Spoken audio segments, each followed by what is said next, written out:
Alors aujourd'hui, j'ai envie de parler de la présentation en fait que tu vas être amené à faire ou à partager en tant que personne qui connaît aujourd'hui un veuvage précoce.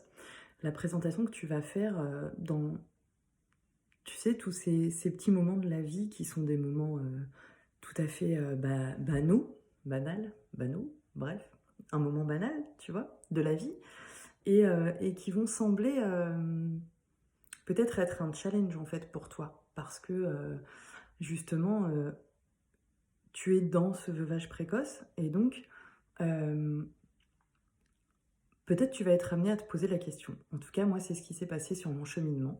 Je me suis posé la question, c'est-à-dire, je vais t'expliquer comment ça s'est passé. Au départ, euh, quand je croisais une nouvelle personne et qu'elle me parlait à un moment donné du papa de mes enfants, en fait, systématiquement, j'expliquais, tu vois, que le papa était décédé, qu'il n'y avait plus de papa, ou...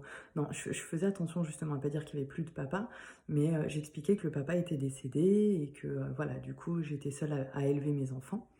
Et puis, à un moment donné, c'est devenu assez pesant.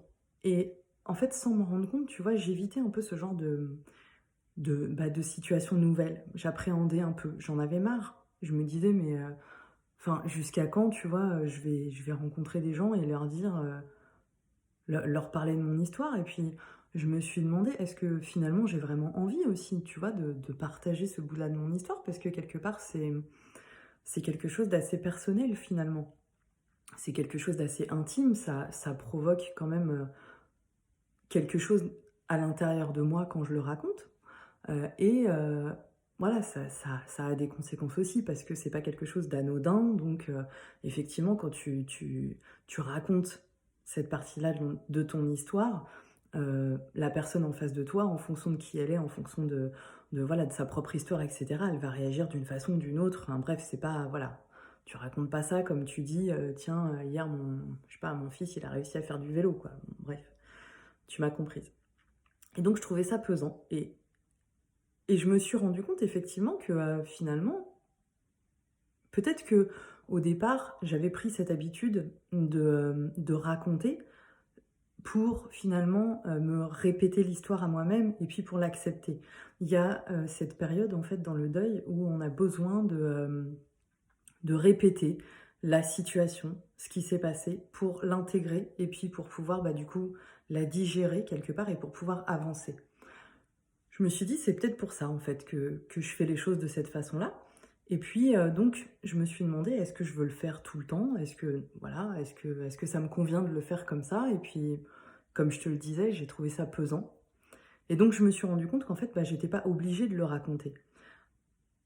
Et en même temps, tu vois, c'est quelque chose qui me gênait un peu. Enfin, je savais pas forcément trop quoi dire parce que parfois je voulais pas forcément raconter mon histoire quand les gens me demandaient ou quand, tu sais, quand simplement les gens en fait parlent aux enfants qui sont à côté de toi et disent oh ton papa il va être fier de toi ou machin, tu vois, le genre de situation là en fait dans lesquelles tu te retrouves un peu voilà embêté parce que voilà le papa il est décédé mais les gens le savent pas et puis il y a ton enfant à côté donc en même temps moi j'avais pas envie de mentir tu vois parce que pour moi le mensonge c'est pas quelque chose qui fait partie de mes valeurs donc je voulais pas non plus transmettre ça à mes enfants et et c'est vrai que j'ai eu une espèce de phase de transition comme ça pendant laquelle je savais pas forcément quoi faire en fait face à ce genre de comportement et quoi dire et puis en fait, c'est venu assez naturellement.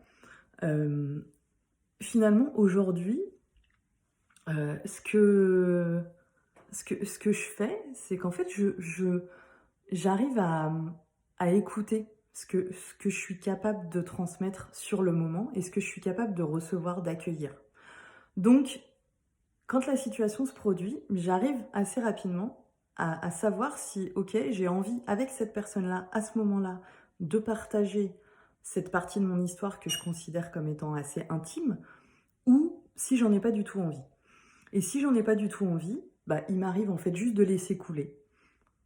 Voilà, la parole est sortie, tu vois, la personne par exemple a dit à mon enfant ou même à moi, oh bah dis donc votre mari il sera content, ou je sais pas, hein, un truc, genre de truc comme ça, tu vois. Et je laisse passer. Soit si je suis avec les enfants, bah, ça passe, ça passe. Soit eux, ils réagissent aussi parce que voilà, en fonction de l'âge qu'ils ont, ils vont réagir aussi. Et dans ces cas-là, bah, après moi je m'adapte à la situation. Mais ce que je voulais partager à travers cette vidéo, c'est vraiment ce vécu dans ce genre de situation-là, parce que je sais que c'est des situations qui se produisent hyper souvent finalement dans le quotidien, hein. Et c'est pas des situations qui sont naturelles parce que c'est des nouvelles situations qui n'existaient pas en fait, jusqu'à présent et dans laquelle, bah, voilà, tu peux te poser la question: «Est-ce que finalement, ou pas, jusqu'à présent, peut-être tu t'es jamais posé la question et dans ces cas-là, bah, je t'invite justement à mettre de la conscience là-dessus et à écouter ce qui est bon pour toi, à prendre juste le temps de réfléchir à ça et de sorte à justement vraiment respecter ce qui est important pour toi dans cette situation-là, pour le moment, tu vois? Et c'est quelque chose qui peut évoluer. Et peut-être que tu t'es déjà posé la question et que dans ces cas-là, tu es tout à fait OK avec ça et tu sais parfaitement comment réagir dans ce genre de situation-là. Dans ces cas-là, c'est cool. Tu peux même d'ailleurs, bah, le partager en commentaire, hein, sous cette vidéo. Comme ça, il y a peut-être des choses qui peuvent, voilà, enrichir encore plus, le panel de possibilités. Plus il y a de possibilités et mieux c'est, je crois, comme ça, on est forcément sûr, on a encore plus de chances de se retrouver dans ce genre de partage-là. En tout cas, moi, c'est ce que je voulais transmettre à travers cette vidéo, c'est vraiment de mettre de la conscience sur la réaction qu'on a à ce moment-là et essayer bah, de se rendre compte de ce qui nous convient le mieux face à cette situation-là et surtout de se sentir libre, de s'autoriser à ne pas raconter notre histoire si on n'en a pas envie, en fait. Et, et ouais, et à ne pas forcément, voilà, raconter notre histoire si on n'en a pas envie. Je peux pas le dire autrement. Voilà ce que je voulais dire à travers cette vidéo. Je vous fais des grosses bises et puis je vous dis à bientôt. Bye bye.